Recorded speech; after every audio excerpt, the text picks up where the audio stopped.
ఓం శ్రీ గణేశాయ నమః. శ్రీమాత్రే నమః. శివాయ గురవే నమః. శ్రీకృష్ణ పరబ్రహ్మణే నమః. శ్రీరామాయ నమః. శ్రీ గురుభ్యో నమః. సచిదానందరూపాయ విశ్వోత్పత్యాదిహేతవే తాపత్రయ వినాశాయ శ్రీకృష్ణాయ వయం నమః. ప్రియ భగవద్బంధువులారా, మనం గీతా జయంతిని పురస్కరించుకొని భగవద్గీత యొక్క ఉపోద్ఘాతాన్ని మాత్రమే చెప్పుకుంటున్నాం. దానిలో భాగంగా ఈరోజు రెండవ భాగంలోకి వస్తున్నాం. ఈ భగవద్గీతకి అనేక మంది వ్యాఖ్యానాలు రాశారు. ప్రఖ్యాతమైంది ఆదిశంకరులు రాసినటువంటి భాష్యం. ఇది చాలా ప్రాచీనమైనది. శ్రీ శంకరాచార్యుల గారికి పూర్వం కూడా భగవద్గీతకు వ్యాఖ్యానం రాసిన వాళ్ళు ఉన్నారు. అవి గీతా హృదయాన్ని ఆవిష్కరించగలిగి ఉంటే మళ్ళీ శంకర భగవత్పాదుల వారు ఎందుకని భాష్యం రాస్తారు? ఆలోచించండి. వాస్తవం చెప్పాలంటే అంతకు పూర్వం ఉన్నటువంటి భాష్యాలు భగవద్గీత యొక్క హృదయాన్ని ఆవిష్కరించకపోగా కొన్ని వ్యాఖ్యానాలు వక్ర భాష్యాన్ని కూడా వినిపించినాయి. అందువల్ల శంకరాచార్యులు గారు గీతా భాష్యానికి శ్రీకారం చుట్టవలసి వచ్చింది. ప్రస్థానత్రయం మూడింటికి రాశారు భాష్యాలు. భగవద్గీత, బ్రహ్మసూత్రాలు, అలాగే ఉపనిషత్తులు, వీటన్నిటికీ భాష్యం రాశారు. శంకరాచార్యుల గారికి ముందర బోధాయనుడు అనేటువంటి ఆయన భగవద్గీతకు వ్యాఖ్యానం రచించారు. ఆయనని వృత్తికారుడు అని కూడా పిలుస్తారు. అతడు జ్ఞానకర్మ సముచ్చయ వాదాన్ని ప్రతిపాదించాడు. ప్రవృత్తి, నివృత్తి, ఈ రెండింటిని గురించి ఇప్పుడే మనకు తెలుసు. మన గతంలో కూడా చాలా ప్రవచనాల్లో ప్రవృత్తి ధర్మం అంటే ఏంటి, నివృత్తి ధర్మం అంటే ఏంటి చెప్పుకున్నాం.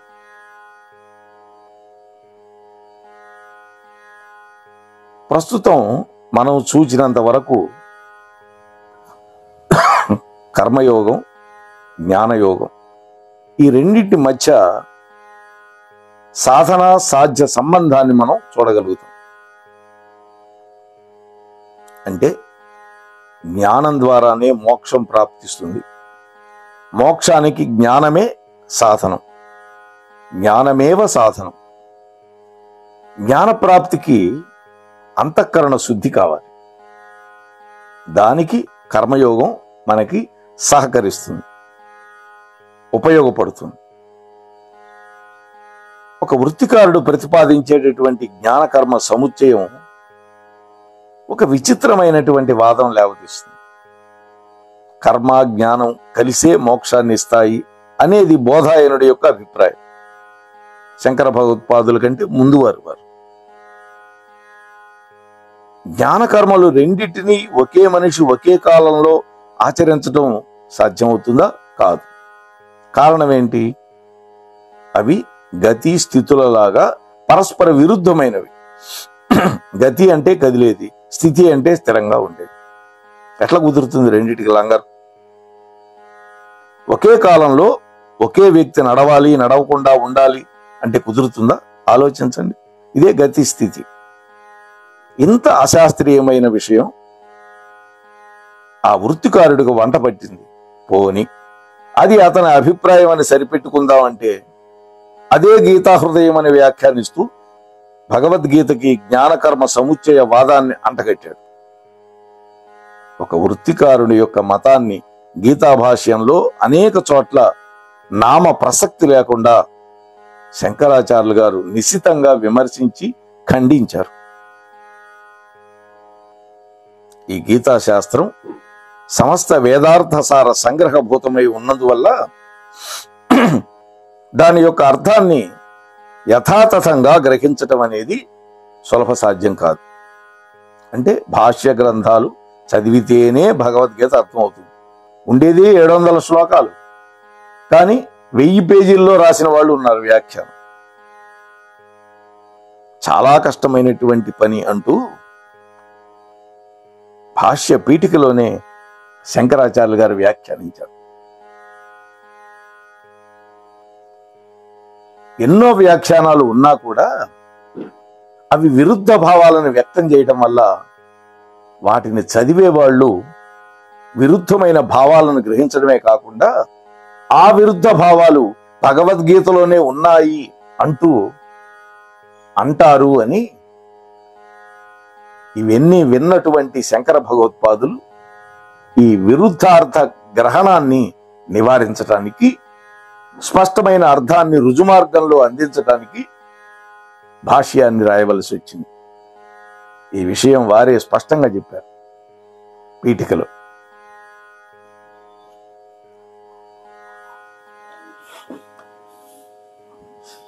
అయితే ప్రామాణికమైనటువంటి వ్యాఖ్యానానికి 5 లక్షణాలు ఉండాలి అని పెద్దలు చెబుతారు.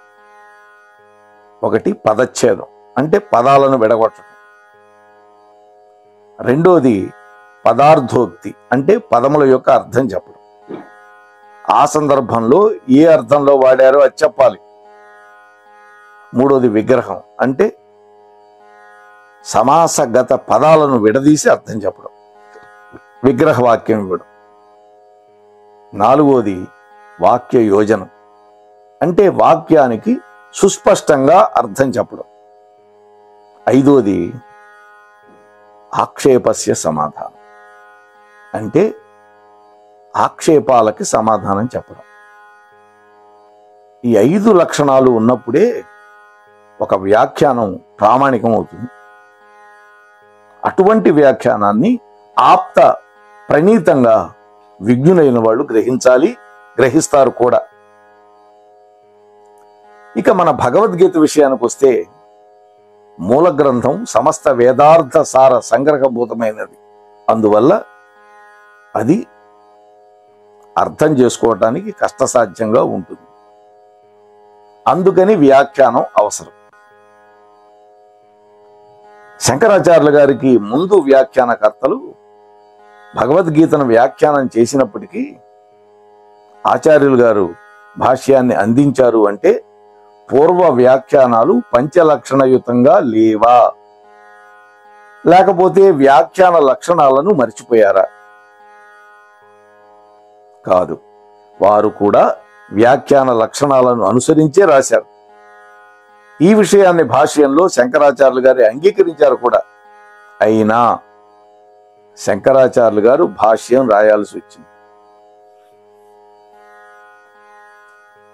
ఎందుకని? దానికి శంకరాచార్యులు గారు స్వయంగా ఏం చెప్పారు? సమస్త వేదార్థ సార సంగ్రహభూతమైన గీతాశాస్త్రం యొక్క అర్థాన్ని యథాతథంగా గ్రహించడం అనేది సులభ విషయం కాదు. ఇది రెండోసారి మనం చెప్పుకుంటున్నాం ఈ మాట. అంతేకాదు, చాలా కష్టం.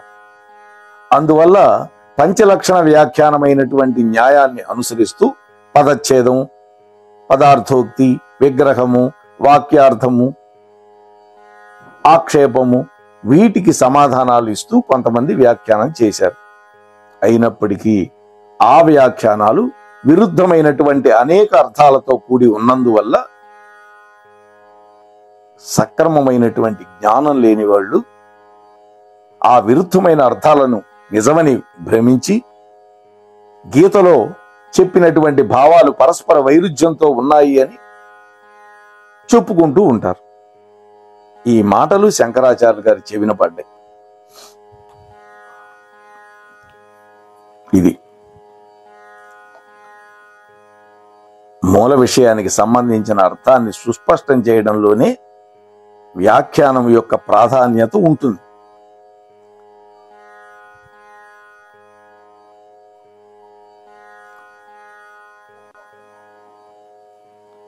అంటే శ్రీ శంకర భాష్యం ఆప్త ప్రణీతమై అలరారుతోంది. అందుకనే గీతలోని మూలాన్ని ఎక్కడికక్కడ పదబంధాలను విడగొట్టి సంప్రదాయ గాడిలో నిలబెట్టి అర్థాన్ని సుస్పష్టం చేయడంలో శ్రీ శంకరాచార్యులు గారు అనితర సాధ్యమైనటువంటి అసమానమైనటువంటి ప్రతిభని ప్రదర్శించగలిగారు అంటే సాక్షాత్తు కైలాస శంకరుడే కాలడి శంకరుడిగా రాబట్టి సాధ్యమైంది. ఈ మాట నేను నిరాఘాటంగా చెప్తున్నాను. ఇది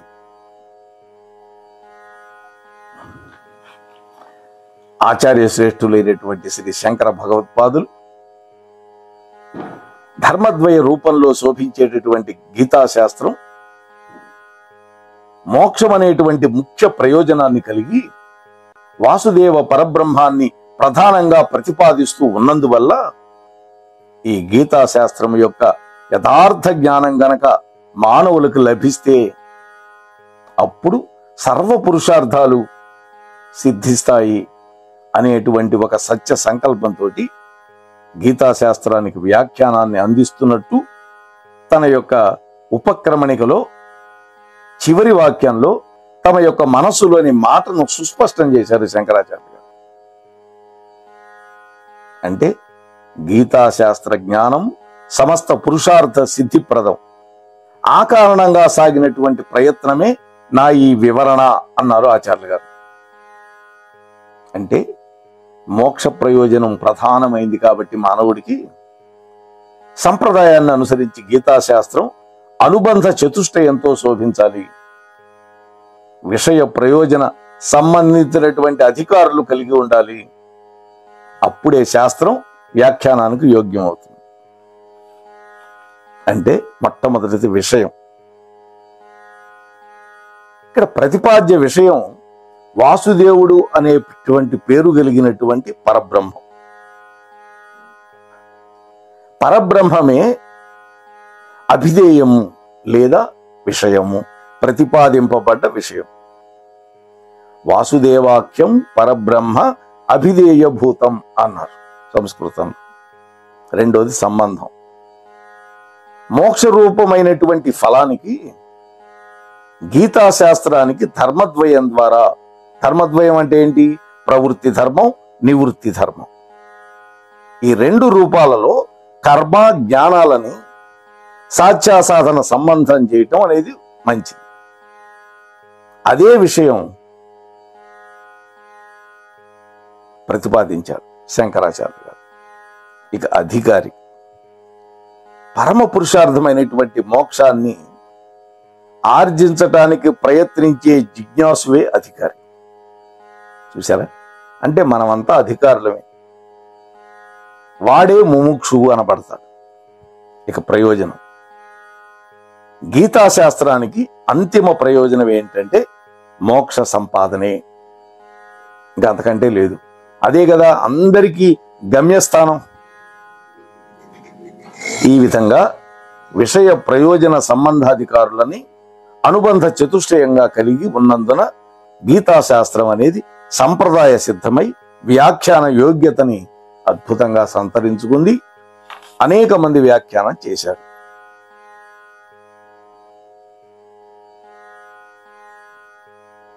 అయితే గీతా తాత్పర్య బోధిని అని, ఇది భగవద్గీతకి సుందరమైన సరళమైన సంస్కృత వ్యాఖ్యానం. దీన్ని అందించిన వారు శంకరానంద యతీంద్రులు వారు. ఈ మహానుభావుడు వేదాంత పంచదశి, అనుభూతి ప్రకాశిక మొదలైన అద్వైత గ్రంథాలను కూడా రచించినటువంటి శ్రీ విద్యారణ్య స్వామి వారికి గురువులు. చూశారా? శ్రీ శంకరానంద మునీంద్రులు గీతా తాత్పర్య బోధిని అనేటువంటి పేరుతోటి వ్యాఖ్యానాన్ని చేశారు. ఇక రెండవది గూఢార్థ దీపిక.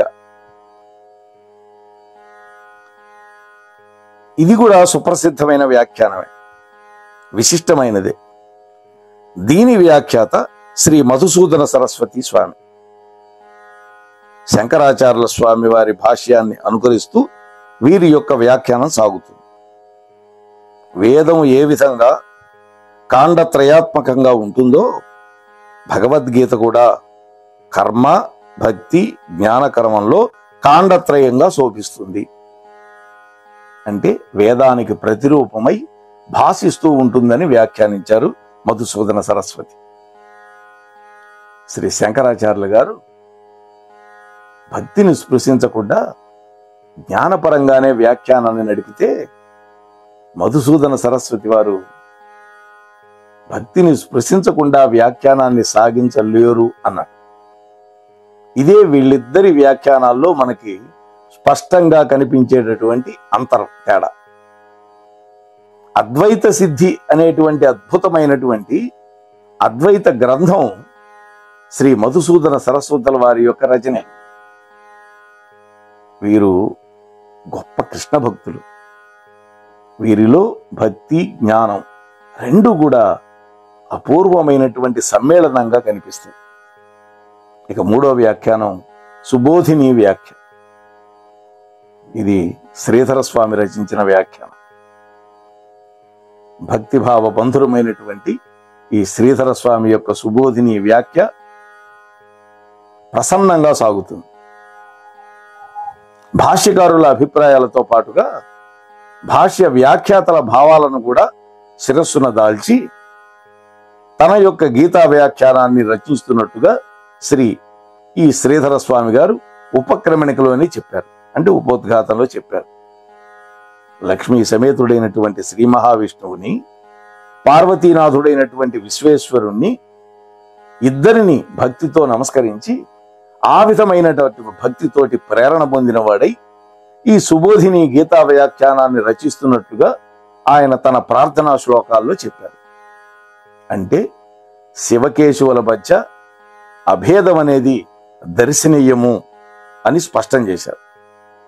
నేను కూడా అదే చెబుతుంటా, శివుడు వేరు కేశవుడు వేరు కాదు, ఉన్నది ఒక్కటే, మూడు తత్వాలుగా విడిపోయింది. సృష్టికర్త బ్రహ్మ, పోషకకర్త విష్ణువు, లయకర్త శివుడు. ఈ మూడు ఒక పరబ్రహ్మ నుంచే ఉద్భవించిన మూడు పనులు చేయటానికి. వీళ్ళ ముగ్గురులో ఎక్కువ తక్కువలు ఎప్పుడూ చూడకూడదు, అది మహాపాపం అని అనేక పురాణాలు చెప్పిన పెద్దలు కూడా చెబుతూనే ఉంటారు. కాబట్టి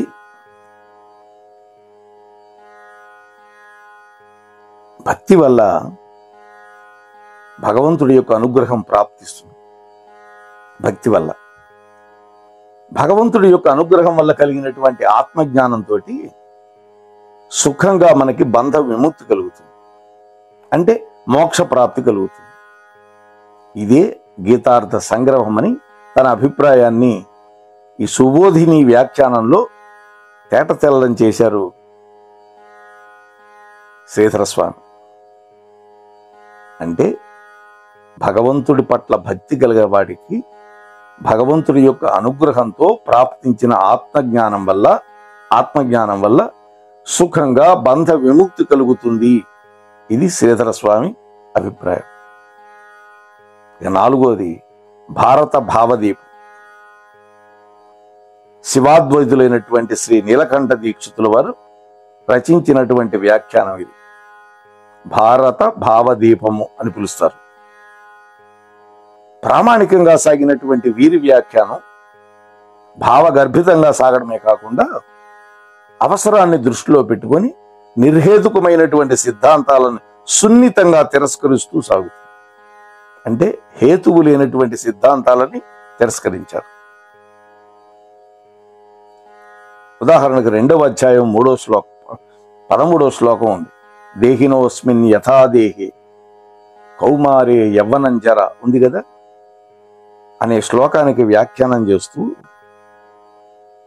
పరస్పరం భిన్నమైనటువంటి పుష్పాలయందు అనువృత్తమైనటువంటి దారం పువ్వుల కంటే వేరైనట్లుగా దేహాంతర ప్రాప్తి స్థూల శరీరం కంటే వేరుగా ఉంటుంది.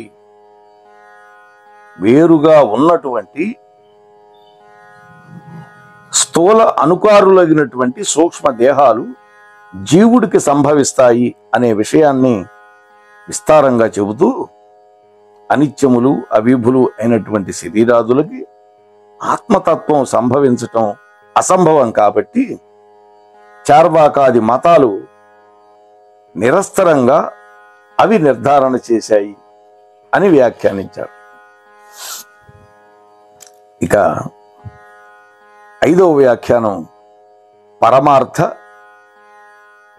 ప్రపాఖ్య. దైవజ్ఞులు పండిత సూరి రచించినటువంటి గీతా వ్యాఖ్యానమే ఇది పరమార్థ ప్రాపాఖ్య. ఈ మహానుభావుడు కూడా కృష్ణ భక్తుడు. తమ గురువైనటువంటి చతుర్వేద స్వామి నుండి గ్రహించినటువంటి జ్ఞాన ప్రసాదాన్ని ప్రామాణికంగా అందించాలనే కుతూహలంతో గీతా వ్యాఖ్యానాన్ని రచిస్తున్నట్లు ఈ వ్యాఖ్యానం అల్పజ్ఞులైన వాళ్లకు కూడా ఆనందాన్ని ప్రసాదిస్తుంది అని వాగ్దానం చేశాడు ఆయన. భగవంతుడి యొక్క అనుగ్రహంలో వీరికి అచంచలమైన విశ్వాసం ఉంది. సముద్రాన్ని పుడిసిటబట్టే శక్తి అగస్త్య మహర్షికి, భూమాతను తన పడగల మీద మోసే శక్తి ఆదిశేషుడికి, సమస్తాన్ని దహించే శక్తి అగ్నిదేవుడికి, వర్షించే శక్తి మేఘానికి, ప్రకాశించే శక్తి సూర్య భగవానుడికి, వీచే శక్తి వాయుదేవుడికి, లోకాతీత శక్తి స్వరూపుడైనటువంటి శ్రీకృష్ణ పరమాత్మ అనుగ్రహించాడు అంటాడు. ఈ శక్తులన్నీ వాళ్ళకి ఇచ్చింది శ్రీకృష్ణుడు.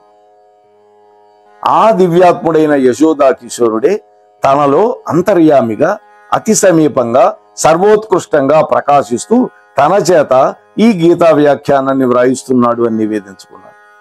ఇది కదా భక్తుడి యొక్క లక్షణం.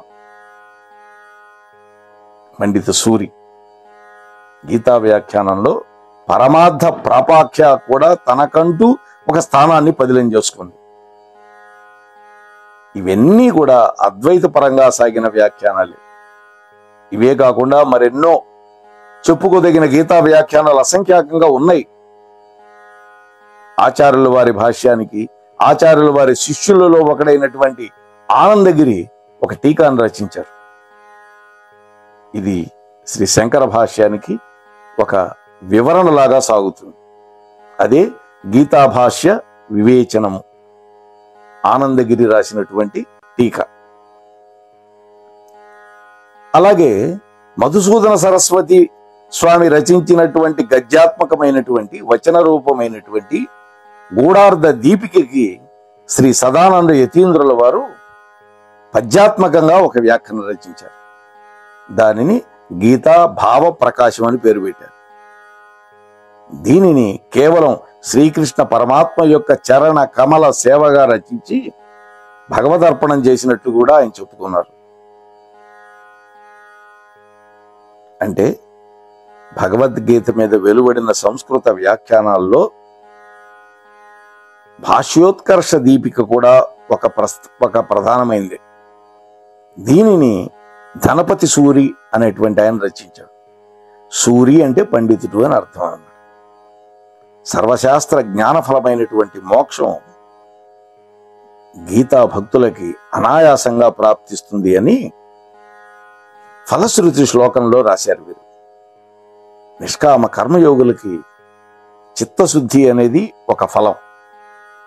అలాగే తత్వజ్ఞానాధికారికి అన్యాపేక్ష లేనటువంటి కేవల తత్వ దర్శనం వల్ల మోక్షము సంప్రాప్తిస్తుందని గీతా శాస్త్రార్థ సారాన్ని ఈ మహానుభావుడు ఆవిష్కరించారు.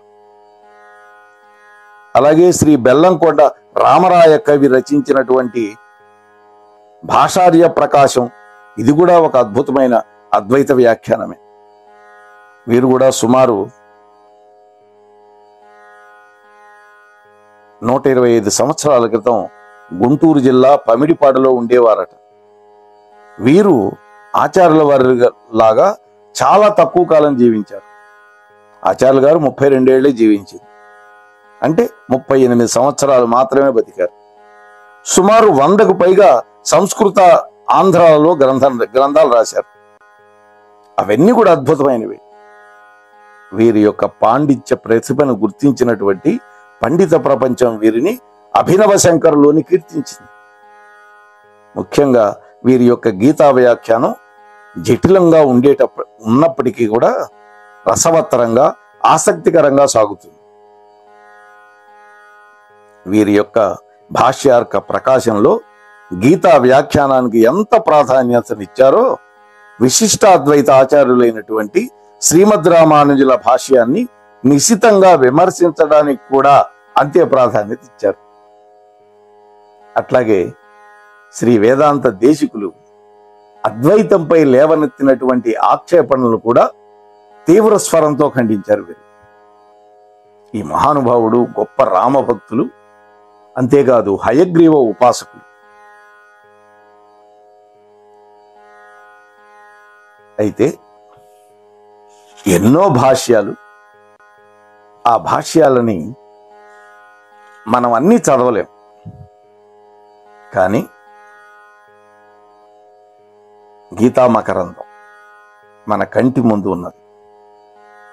అలాగే ఇస్కాన్ వాళ్ళు అందించారు. అలాగే సుందర చైతన్యానంద స్వామి వారు అందించారు. మహానుభావులు వీటన్నిటినీ మధించి మనకి మహత్తరమైనటువంటి విషయాన్ని ఈ భగవద్గీత వ్యాఖ్యానంలో అందించారు. అందువల్ల అందరం కూడా కేవలం భగవద్గీత 700 శ్లోకాలు చదివేశామండి, పారాయణం చేశామండి, ఏం ప్రయోజనం లేదు. ఒక్క శ్లోకమైనా సరే పద విచ్ఛేదనంతో, ఇందాక చెప్పుకున్న 5 లక్షణాలతోటి మహాత్ములు అందించినటువంటి వ్యాఖ్యాన సహితంగా మనం గనక అధ్యయనం చేస్తే దానివల్ల పరిపూర్ణమైనటువంటి ప్రయోజనం మనకి ఉంటుంది. ఈ విషయాన్ని మీతో మనవి చేసుకుంటూ ముగిస్తున్నాను. స్వస్తి సర్వేషాం. మోహనవాణి కార్యక్రమాల్ని వింటున్నందుకు మీ అందరికీ మరొకసారి హృదయపూర్వక ధన్యవాదాలు తెలియజేసుకుంటూ, మన ఛానల్ని ఎప్పటిలాగా ఎంకరేజ్ చేయండి. ఇప్పటివరకు మన ఛానల్కి ఎవరైనా సబ్స్క్రైబ్ చేసుకోకపోతే ఇప్పుడే ఈ క్షణమే సబ్స్క్రైబ్ చేసుకోండి. ప్రతి కార్యక్రమాన్ని మొదటి నుండి చివరి వరకు వినండి. వినిన తర్వాత తప్పకుండా ఒక కామెంట్ పెట్టండి, లైక్ చేయండి, అలాగే మీకు తెలిసిన వాళ్ళకి షేర్ చేయండి.